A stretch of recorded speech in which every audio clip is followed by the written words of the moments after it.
नमस्कार. मी रश्मी सहस्रबुद्धे. माझ्या असंच सहज या यूट्यूब चॅनलवर तुमचं मनापासून स्वागत.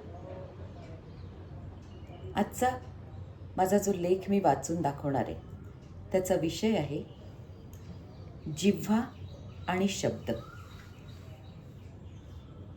बघा कसं वाटतंय.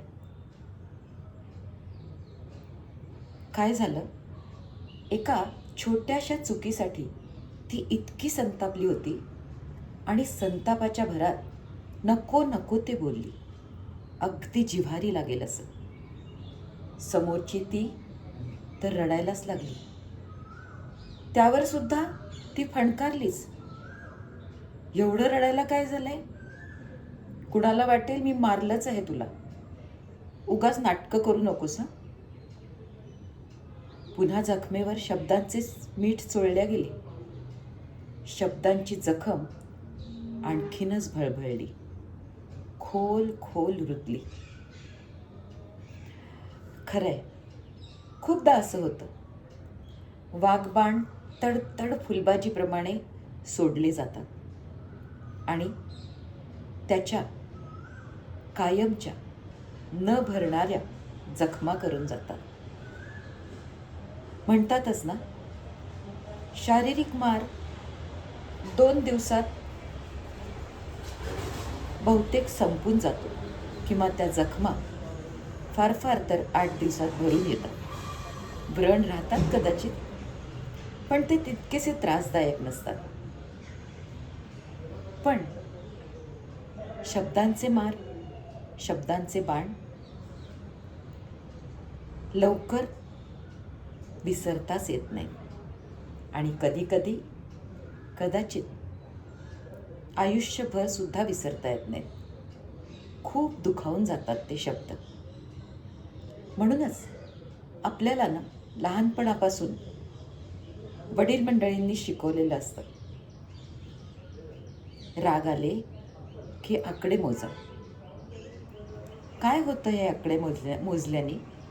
तर रागाचा पारा खाली यायला मदत होते आणि मग बोललेले शब्द ना तितकेसे बोचरे असत नाहीत आणि समोरच्या व्यक्तीला ते तितकेसे खोल दुखावत सुद्धा नाही. खरंच, शब्द फुलवतातही, आनंदही देतात, पण जहाल जिव्हारी लागणारे शब्द मात्र खूप खूप दुखावून जातात. आणि म्हणूनच वाटतं, चिडून बोलण्याआधी 10दा विचार करावा. उगीच उचलली जीभ लावली टाळ्याला असं खरंच करू नये. जिव्हा, जीभ हे एक अस्त्र आहे असं म्हणतात. ते उगीच नाही.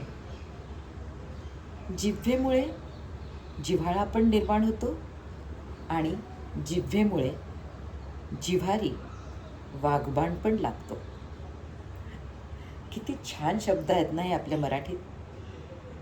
जिव्हेने काय घ्यायचे आणि काय सोडायचे हे तारतम्याने ठरवणं खरंच गरजेचं असतं.